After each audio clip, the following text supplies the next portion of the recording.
आज डिस्कस करेंगे alcoholic liver disease के बारे में। इसकी सेफ डोज क्या होगी? अगर आप एक फ़ीमेल हैं तो आपके लिए 20 to 40 ग्राम्स पर डे अगर आप लेती हैं तो ये आपके लिए एक सेफ डोज़ है। और अगर आप एक मेल हैं 60 to 80 ग्राम्स पर डे अगर आप लेते हैं तो ये आपके लिए एक सेफ डोज़ है। लेकिन अगर आप 120 ग्राम से पर डे से ज़्यादा लेते हैं 10 से 20 सालों के लिए तो आपको अल्कोहलिक हेपेटाइटिस होने के बहुत ज़्यादा खतरे हैं। अब ये बाकी चीज़ों पर भी डिपेंड करेगा, जैसे कि आपको कोई हेपेटाइटिस सी वायरस तो नहीं है, या तो आपको कोई ओबेसिटी तो नहीं है। अगर आपको ओबेसिटी है तो ये और ज़्यादा जल्दी इंक्रीज़ करेगा। उसके बाद ये डिपेंड करता है आपके जेनेटिक्स पे बहुत ज़्यादा गेम प्ले करता है कि आपको होगा कि नहीं होगा। अब इसके 3 स्टेज होते हैं। पहले ये होता है अल्कोहलिक फैटी लीवर बनेगा, आपका फैटी लीवर होगा, उसके ग्रेड्स होंगे। धीरे धीरे ये अल्कोहलिक हेपेटाइटिस की तरफ जाएगा और फिर धीरे धीरे कायरोसिस की तरफ जाएगा। सिरोसिस हो गई है, वो भी 2 तरीके की, कंपनसेटेड और डीकम्पनसेटेड। पर एक बात ध्यान रखिएगा, अगर ये अल्कोहलिक हेपेटाइटिस तक है तो इसका ट्रीटमेंट करना पॉसिबल और आसान है। और एक बार ये कायरोसिस की तरफ चला गया तो इसका ट्रीटमेंट करना बहुत ज़्यादा मुश्किल हो सकता है।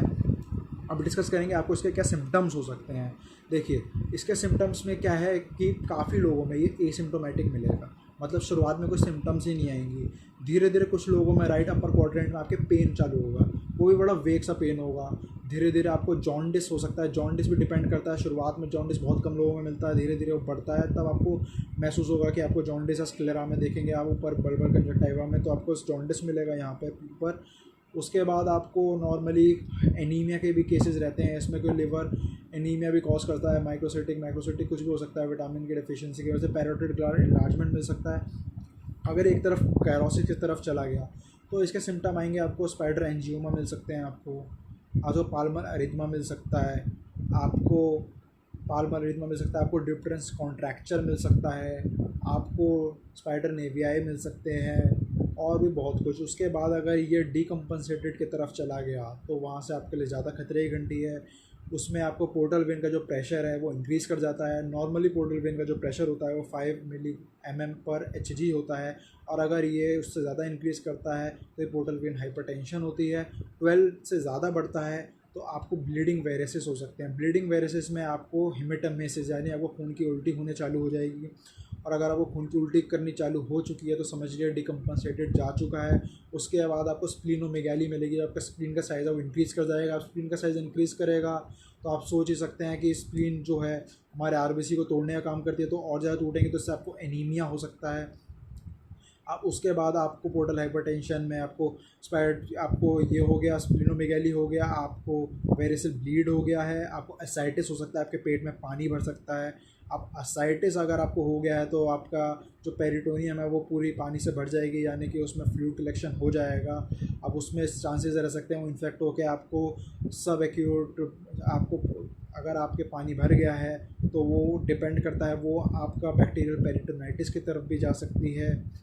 मतलब अगर आप अल्कोहलिक हेपेटाइटिस की स्टेज तक है तो आपका ट्रीटमेंट करना बहुत आसान रहेगा। उसके बाद कायरोसिस में है तो उसका ट्रीटमेंट मैक्सिमम केसेस में ये रहेगा कि आपको एक लिवर ट्रांसप्लांट की ही ज़रूरत पड़ेगी, और लिवर ट्रांसप्लांट की अलग गाइडलाइंस हैं। आपको उसके लिए दिखाना पड़ता है कि आपने 1 से 2 साल तक के लिए कोई अल्कोहल नहीं लिया है, और आपका फिजिशियन आपको यही लिख के देगा तो ही कुछ हो सकता है।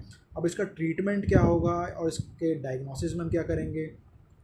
देखिए, इसके डायग्नोसिस के लिए हम पहले एलएफटी कराएंगे। अब एलएफटी के अंदर एसजीओटी और एसजीपीटी होता है। जो मैक्सिमम लिवर के डिजीज़ होते हैं उसमें एसजीपीटी इंक्रीज़ करता है, लेकिन अल्कोहलिक में हमारा एसजीओटी है जो ज़्यादा सेंसिटिविटी देता है हमारा लिवर अल्कोहलिक लिवर डिजीज़ की तरफ। उसके बाद सीरम एएलपी होता है। सीरम एएलपी मैक्सिममली हमारा जो ऑब्स्ट्रक्टिव जॉन्डिस है उनके केसेस में बढ़ता है, इसलिए इसमें ये नॉर्मल रहेगा। सीरम बिलिरुबिन आपका इंक्रीज़ करेगा, शुरुआत में नॉर्मल भी मिल सकता है। आप एक अल्ट्रासाउंड कराएंगे उसमें आपको लिवर स्पैन इंक्रीज़ मिलेगा, लेकिन अगर ये फुलमिनेंट हिपैटिक फेलियर की तरफ जा रहा है तो लिवर स्पैन डिक्रीज़ भी कर जाएगा बाद में। उसके बाद आपको स्प्लीनोमेगाली मिलेगी। उसके बाद आप लिवर बायोप्सी करा सकते हैं। लिवर बायोप्सी में आपका पता चलेगा कौन से स्टेज में फाइब्रोसिस है। फाइब्रो स्कैन करा सकते हैं, और जिसमें शेयर वेव्स जाती हैं, जो डिफरेंट शेयर वेव जाती हैं वो बताती हैं आपका लिवर कौन से स्टेज में फाइब्रोसिस की तरफ तो नहीं गया है या किस तरफ गया है। अब इसके ट्रीटमेंट की बात कर लें। इसके ट्रीटमेंट चलाने के लिए पहले हम स्कोर्स कैलकुलेट करते हैं। डिस्क्रिमिनेंट स्कोर होता है, अगर वो आपका 32 से ज़्यादा हो गया है तो इसका मतलब आपको लिवर ट्रांसप्लांट की ज़रूरत है। और उसके बाद हम एक MELD स्कोर कैलकुलेट करते हैं, वो हमारा डिपेंड करता है सीरम क्रिएटिनिन की, क्योंकि ये KFT भी डीरेंज करेगा, क्रिएटिनिन को बढ़ाएगा। उसके बाद हमारा PT INR, क्योंकि पीटी आईएनआर हमारा इंक्रीज़ कर जाएगा, क्योंकि लिवर का डिजीज़ है। लिवर में हमारे मैक्सिमम जो कोगुलेशन पाथवे के फैक्टर्स हैं वो बनते हैं, मैक्सिमम प्रोटीन्स लिवर में बनते हैं। उसके बाद हम उसको सिर्फ उसमें हम डाल के देखेंगे, अगर आपका MELD स्कोर 21 से ज़्यादा है तो आपको ट्रीटमेंट चालू करना पड़ेगा। अब उसके बाद आपका ट्रीटमेंट चालू होगा, उसके बाद आपके ट्रीटमेंट, अगर अल्कोहलिक हेपेटाइटिस है तो आपका ट्रीटमेंट हो सकता है। उसके लिए हम प्रेडनिसोलोन नाम की स्टेरॉइड होती है वो चलाते हैं, और एक पेंटॉक्सीफाइलिन होता है, ये चलाएंगे उसके लिए।